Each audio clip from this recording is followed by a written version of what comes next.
Welcome to SS defence academy friends. आज के इस वीडियो सेशंस में मैं आप सभी के साथ डिस्कस करने वाला हूं आरपीएफ कांस्टेबल का जो एग्जामिनेशंस 3 फरवरी 2019 को सेकंड शिफ्ट में कंडक्ट हुआ था और जो ऑफिशियल पेपर में जीके के प्रश्न पूछे गए थे उन सभी प्रश्नों का आंसर्स आज के इस वीडियो सेशंस में डिस्कस करने वाला हूं।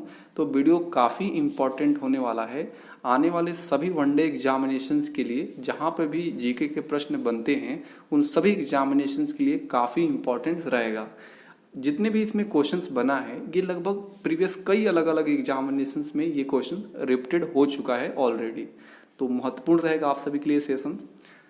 तो चलिए देरी ना करते हुए सभी क्वेश्चंस को एक एक करके डिस्कस कर लेते हैं और वीडियो सेशंस एंड होने के बाद आप इसका पीडीएफ भी डाउनलोड कर सकेंगे टेलीग्राम चैनल से जुड़ के, जिसका लिंक डिस्क्रिप्शन बॉक्स में आपको देखने को मिल जाएगा। टोटल 48 शिफ्ट में एग्जामिनेशंस कंडक्ट हुआ था 2019 में, जो आरपीएफ का एग्जामिनेशन हुआ था। तो मैं आपको डेली बेस पर प्रत्येक शिफ्टों का आपको एनालिसिस दूंगा, बस चैनल से आपको जुड़े रहना है। देखिए फर्स्ट क्वेश्चन पूछा गया था, भारतीय खेल प्राधिकरण एसीआई की स्थापना कब किया गया था? तो 1984 में किया गया था भारतीय खेल प्राधिकरण की स्थापना। सेकंड क्वेश्चन देखिए, राउरकेला इस्पात संयंत्र कहाँ स्थित है? तो ये ओडिशा में स्थित है। थर्ड क्वेश्चन देखिए, सर्विस शब्द किस खेल से संबंधित है? तो वॉलीबॉल से संबंधित है। फोर्थ क्वेश्चन देखिए, ठोस कोण की इकाई क्या होता है? तो स्टेरेडियन होता है। 5 क्वेश्चन देखिए, भारत के संविधान में अनुसूचियों की संख्या कितनी है? तो अभी 12 है। 6 क्वेश्चन देखिए, मंगल और बृहस्पति के बीच सूर्य की परिक्रमा करने वाले खगोलीय पिंड को क्या कहते हैं? तो खगोलीय पिंड को क्षुद्र ग्रह के नाम से जाना जाता है, मंगल और बृहस्पति के बीच रहता है ये। 7th क्वेश्चन देखिए, द्वितीय गोलमेज सम्मेलन का आयोजन कब हुआ था, कब आयोजित हुआ था?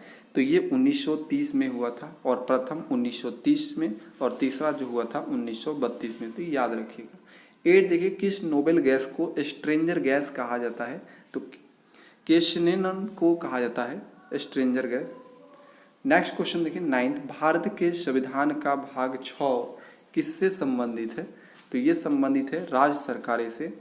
10th क्वेश्चन देखिए, कलमकारी पेंटिंग का प्रारंभ किस राज्य में हुआ था? आंध्र प्रदेश में हुआ था।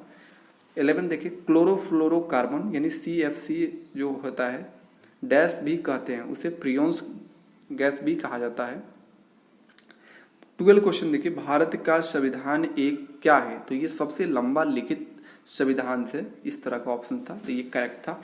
13 देखिए, भारत के संविधान के सुलेखक किसे कहा जाता है? तो प्रेम बिहारी नारायण राय जदा को कहा जाता है भारत के संविधान के सुलेखक। 14 क्वेश्चन देखिए, बड़ी आंत के प्रथम भाग को क्या कहते हैं? तो अंधनाल यानी सिक्कम कहा जाता है। 15 क्वेश्चन देखिए, भारत में किस राज्य में राष्ट्रीय उद्यानों की सर्वाधिक संख्या है? तो MP में है, मध्य प्रदेश में। क्वेश्चन नंबर 16 देखिए, इसका आंसर आप लोग कमेंट्स बॉक्स में जरूर कीजिएगा। भारत में किस राज्य में ग्रीष्मकालीन और शीतकालीन राजधानी है? आप लोग कमेंट्स बॉक्स में बताइएगा भारत के किस किस राज्य में है। क्वेश्चन 17 देखिए, प्रतिरक्षा विज्ञान के जनक कौन है? तो एडवर्ड जेनर हैं। क्वेश्चन 18 देखिए, इंटरनेट कैफे, ATM बूथ और कॉल सेंटर किसके उदाहरण हैं? तो ये तृतीयक सेक्टर के उदाहरण हैं। क्वेश्चन नंबर 19 देखिए, किस बाघ संरक्षित स्थल में सबरीमाला स्थित है? तो ये पेरियार बाघ संरक्षित स्थल में सबरीमाला स्थित है। नेक्स्ट क्वेश्चन देखिए 20, लीवर के संचालन के लिए बाह्य रूप से लगाए गए बल को क्या कहते हैं? तो प्रयास कहा जाता है। क्वेश्चन 21 देखिए, किसके कार्यकाल के दौरान कारखाना अधिनियम 1881 पारित हुआ था? तो ये लॉर्ड रिपन जो है उनके कार्यकाल के दौरान जो कारखाना अधिनियम 1881 वाला पारित हुआ था। 22 देखिए, मसाई जातिया किस देश की निवासी है? तो केन्या देश की निवासी है मसाई। 23 देखिए, कौन लिबरेटर ऑफ इंडियन प्रेस के रूप में जाना जाता था? तो चार्ल्स मेटकाल्फ को जाना जाता था लिबरेटर ऑफ इंडियन प्रेस। 24 देखिए, a bunch of old letters के संस्थापक थे तो जवाहरलाल नेहरू थे।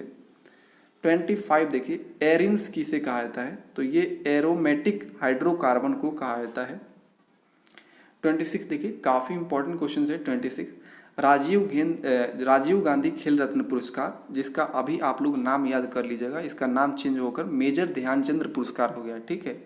तो कह रहा है कि इसके अंतर्गत किसी खिलाड़ी द्वारा उत्कृष्ट प्रदर्शन किए जाने पर पुरस्कार के रूप में कितनी राशि दिया जाता है, तो अभी वर्तमान में 25 लाख राशि दिया जाता है। पहले 7.5 लाख दिया जाता था, अभी 25 लाख दिया जाता है। और राजीव गांधी खेल रत्न पुरस्कार का नाम चेंज हो गया है, मेजर ध्यानचंद्र हो गया है, तो याद रखिएगा। 27 देखिए, सरकार द्वारा किसानों के लिए उनकी फसल हेतु पूर्व घोषित कीमत को क्या कहते हैं, तो न्यूनतम समर्थन मूल्य कहा जाता है। 28 देखिए, तवा नदी जो कि डैश नदी की सहायक नदी है, तो नर्मदा नदी की सहायक नदी है तवा नदी। 29 देखिए, द्वितीय एंग्लो मैसूर युद्ध किस समझौता के तहत समाप्त हुआ था, तो मैंगलोर समझौता के तहत समाप्त हुआ था। 30 देखिए, संसद सदस्य स्थानीय क्षेत्र विकास योजना किस वर्ष प्रारंभ हुआ था, तो 1993 में प्रारंभ हुआ था। 31 देखिए, कुक जलडमरू मध्य यानी स्ट्रेट किस देश में स्थित है, तो न्यूजीलैंड में स्थित है। 32 देखिए, किस संविधान संशोधन अधिनियम के द्वारा मतदान आयु को 21 वर्ष से घटाकर 18 वर्ष कर दिया गया था, तो 61वें संविधान संशोधन अधिनियम के तहत 21 वर्ष से घटाकर 18 वर्ष मतदान की आयु कर दिया गया था। 33 देखिए, भारत के संविधान का संरचनात्मक भाग डैश से लिया गया है, तो भारत सरकार अधिनियम 1935 से लिया गया है। 34 देखिए, कौन सा संशोधन अधिनियम भारत का लघु संविधान कहा जाता है, तो 42वें संविधान अधिनियम 1976 को लघु संविधान भी कहा जाता है। 35 देखिए, फुटबॉल मैच की अवधि जिसमें अतिरिक्त समय को नहीं गिना गया है कितनी होती है, तो जो फुटबॉल मैच की अवधि होता है 90 मिनट का होता है। 36 देखिए, संसद के सदन पर कौन सरकार की नीतियों को घोषणा करता है, तो जो संसद के सदन पर जो होता है प्रधानमंत्री, ये सरकार की नीतियों को घोषणा करते हैं। 37 देखिए, सिख धर्म के अंतिम फिजिकल गुरु कौन थे, अंतिम गुरु कौन थे, तो गुरु गोविंद सिंह जी थे।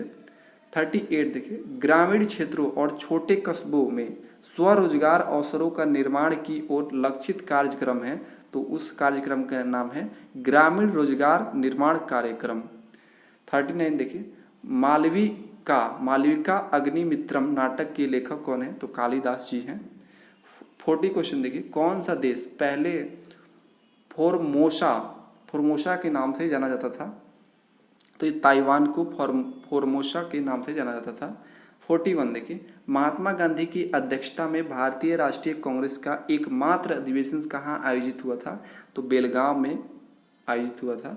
42 देखिए, सापेक्ष गति में संपर्ककर्ता दो सतहों के बीच कार्यरत घर्षण बल को क्या कहते हैं, तो गतिक घर्षण कहा जाता है। नेक्स्ट क्वेश्चन देखिए, कह रहा है कौन सा अनुच्छेद पूरे देश में सभी नागरिकों के लिए एक समान सिविल कोड से संबंधित है, तो एक समान सिविल कोड से संबंधित है अनुच्छेद 44। 44 देखिए, कह रहा है जहाँ वार्षिक वर्षा डैश से अधिक होती है वहाँ उष्णकटिबंधीय सदाबहार वन होती है, तो देखिए जहाँ भी वार्षिक वर्षा 200 सेंटीमीटर से अधिक होगी वहाँ उष्णकटिबंधीय सदाबहार वन होंगे। तो बाकी जो 6 क्वेश्चंस बच रहा है उसको मैं इसलिए इंक्लूड नहीं किया हूँ क्योंकि वो पुराने करेंट्स के क्वेश्चन थे और यहाँ पे पुराने क्वेश्चंस को कराना जो करेंट्स के क्वेश्चंस है उचित नहीं है। आप लोग लेटेस्ट करेंट्स के क्वेश्चंस पे ध्यान दीजिएगा। तो आई होप कि आप सभी को ये वीडियो अच्छा लगा होगा। यदि वीडियो अच्छा लगा होगा तो चैनल को सब्सक्राइब करके जुड़ जाइएगा और एक प्यारा सा कमेंट्स कीजिएगा, ठीक है, मोटिवेशंस के तौर पे। इसी तरह मैं टोटल 48 शिफ्ट कंप्लीट कर दूंगा शिफ्ट वाइज करके। तो आज के लिए इतना ही, मिलते हैं नेक्स्ट वीडियो में, तब तक के लिए आप सभी को मेरा जय हिंद।